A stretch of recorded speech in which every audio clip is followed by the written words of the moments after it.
Today, Precarious plays Deus Ex, Human Revolution.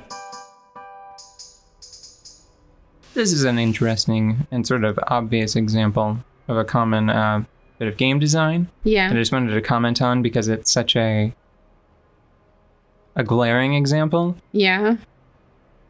So years of games development has taught like the community of developers that most players are really dense.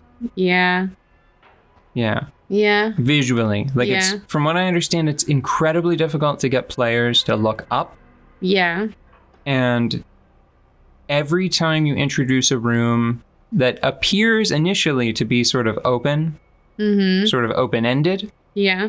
if you don't find some means to subtly guide the player, that's another opportunity for the player to turn the game off and never turn it back on again. Yeah. So you'll see this looks like a very open room that might have a lot to explore, Yeah.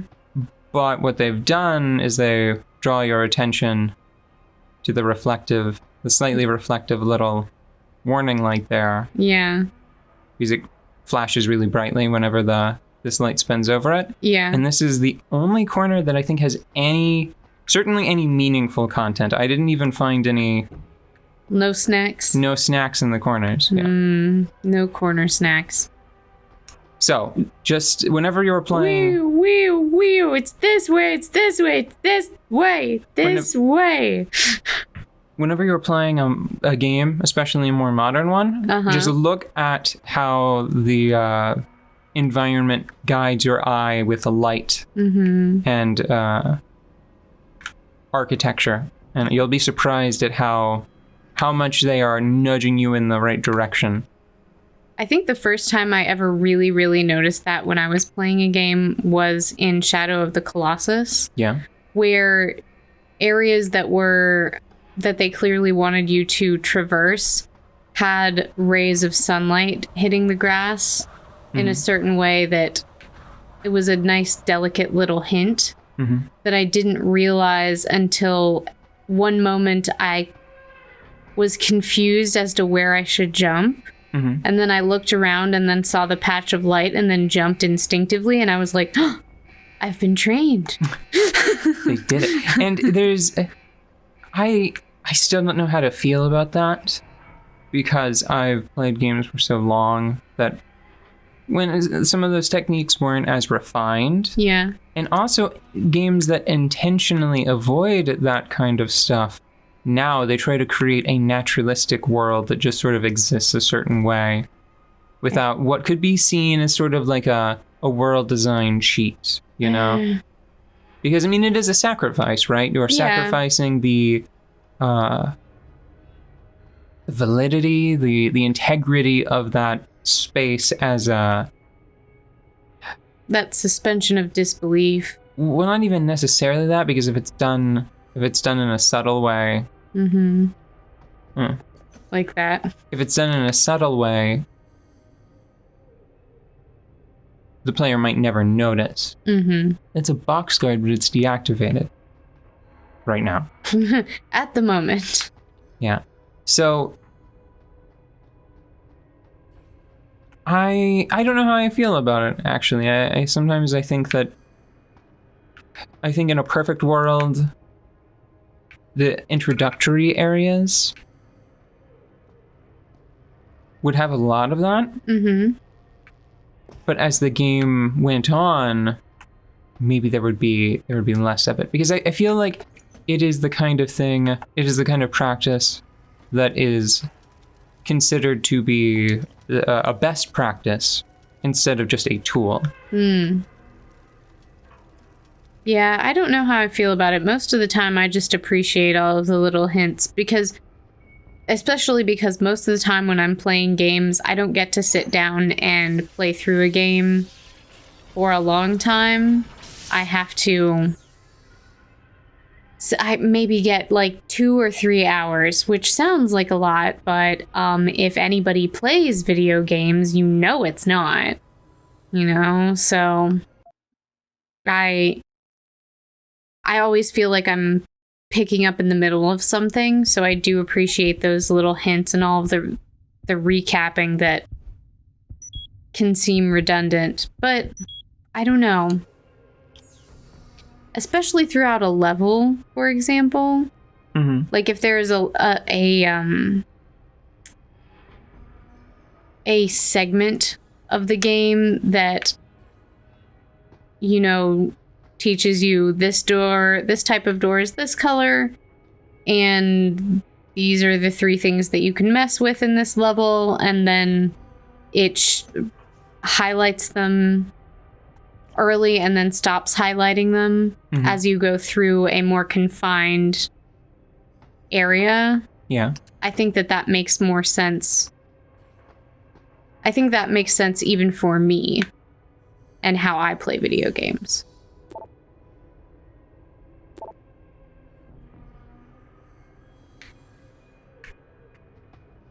So this place is... Huh, that's some interesting pegboard. Okay, sorry. It's just... What is it, magnetized? Huh. I don't know. It's a little weird, right? It is weird. Because that's seamless. Yeah. That doesn't really make much sense. No. It feels like maybe this was a bit of miscommunication at some point, because it seems like the whole thing should be this behind these. Yeah. Right? Then maybe that was the intention, and yeah. I don't know. Maybe like that one could be... Check the one next to it, the other shelves. I think you went way too far. That. Straight ahead. Yeah? Yep. If you look up a little. Yeah, see, like that makes sense. Although then it's missing the divots behind it. And That's this weird. Also strikes me as odd, and that just seems to be clipping a little bit. Yeah, okay. I think that this is just fashion gone awry. Yeah, I think that something seems to have been maybe rushed a little bit. Yeah. There. What were we talking about? We were talking about hinting things in levels and maybe beginning with an initial hint for things and then dropping off. And I said that seems to make sense. However, because of how I play video games, I would more appreciate that in a time-boxed framework. Like you start up the game and it gives you a certain amount of hints for a few minutes. Or a level-boxed time frame. So if you enter a new area, it teaches you about the area and then drops off. So that whenever you start to play after months, years, like I do when I'm bad, you don't have to panic the whole time. The only time I ever really struggle, if I ditch a game for maybe longer than 6 months, I might wind up starting again from the beginning, no matter how close I was to the end, you know? I had a particular moment of pride this week. I beat a game out of the context of this show. Ooh, yeah. And are you gonna... Well, it's not impressive, so I don't know how much I want to talk about it, but I did do it. I don't know. I feel like self-professed gamers, people that like video games enough to give themselves that kind of label and say like, no, this is an important hobby to me. Yeah. I feel like they take for granted the complexities of clearing a game. And see, the problem is that the same kind of person that buys a game and then just plays it for a few hours and is very satisfied with the experience, that kind of person, maybe they're also not necessarily the kind of person that's then going to go talk about that on social media. Yeah. Right? I guess. So the game you beat was... Spider-Man. Yeah, Sony Marvel's Spider-Man. The contemporary Spider-Man. Last year Spider-Man, I think. Yeah. I had a very good time playing Spider-Man. And I definitely rushed through it, but it was because I wanted to beat it, and I wanted... Richard, Panchea's broadcast center is at the base of the station near the bottom of the ocean. Is that right? But the lockdown caused all the blast doors to seal. You won't be able to go down until you override them manually. From up in the tower. I got it. Anyway, I wanted to beat the whole thing, so I like skipped a lot of the exploration and things like that. I made sure to do one of everything though, but...